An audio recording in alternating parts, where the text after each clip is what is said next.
A torrent of condemnation was directed at Russia during a European Parliament session on the death of Russian opposition politician Boris Nemtsov. Criticism and gloomy predictions of more deaths also came from across the Atlantic, where Senator John McCain said the politician's death won't be the last. RT's In the Now has been delving deeper into what's behind it. The Russian leaders are responsible for the death of Boris Nemtsov. Boris Nemtsov was our man.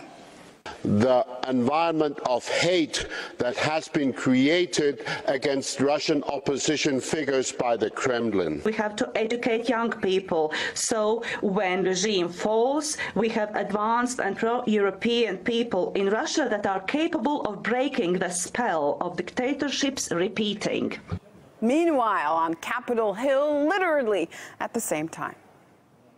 Sadly, Boris Nemtsov is not the first and certainly will not be the last victim of Putin's repression.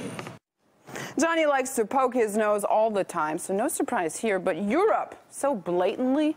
I want to talk to someone who is inside Russia, deputy editor of Russia Insider. It's a new project which, in fact, has kicked off a Kickstarter today, so do check that out. His name's Riley Wagaman. He's with us in our Moscow studio. Riley, the murder of Russia's opposition leader, Boris Nemtsov, one of them, of course, it took place 2 weeks ago.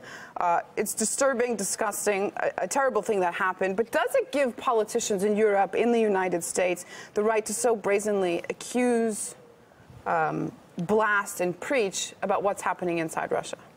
I mean, unless they have some privy information that we, don't have. Did they watch some YouTube video that we haven't seen?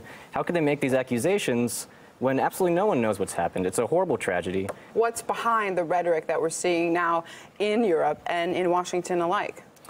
Well, the idea here basically is to demonize Putin to the point where you can't sit down on a table with him and have a civil discussion, right? So to isolate? Of course, absolutely.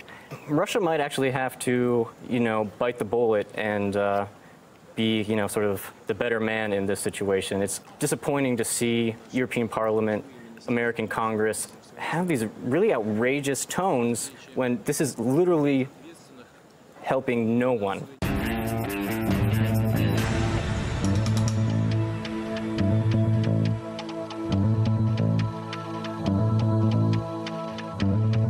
Coming up, we look into the latest claims into what might have caused the tragedy of Malaysian flight MH17 over Ukraine last summer.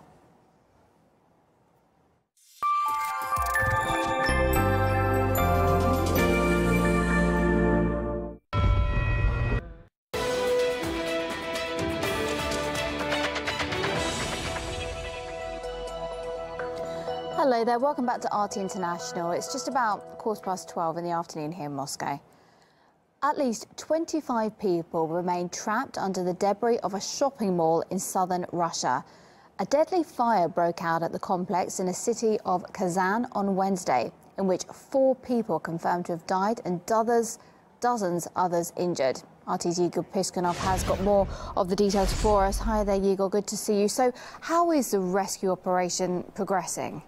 Well, this story is still ongoing. The rescue operation is still continuing since, according to the latest from the Emergencies Ministry, around 25 people could still remain under the rubble there. 4 people have been confirmed killed by this fire. Dozens of others have been injured, including 16 people who still remain in hospital.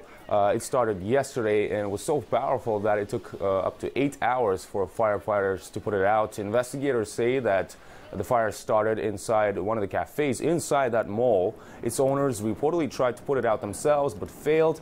And it's also believed that fire safety rules could have been violated during the mall's construction, since a lot of the materials used are highly flammable. Igor Piskunov, thank you very much for that update as we follow the investigation. Now, the